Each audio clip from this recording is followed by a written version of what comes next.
ways. There's also a proposed addition or expansion of the postseason, an extra wild card to each conference.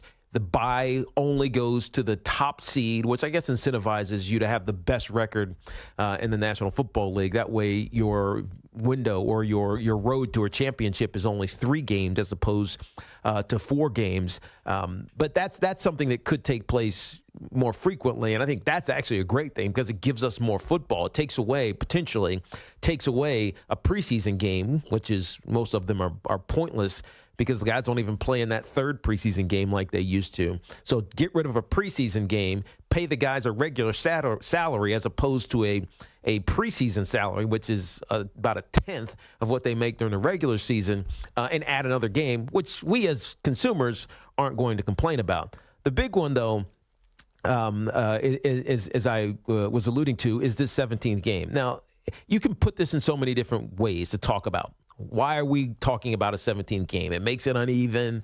It doesn't feel equal. You're going to have odd numbers of teams.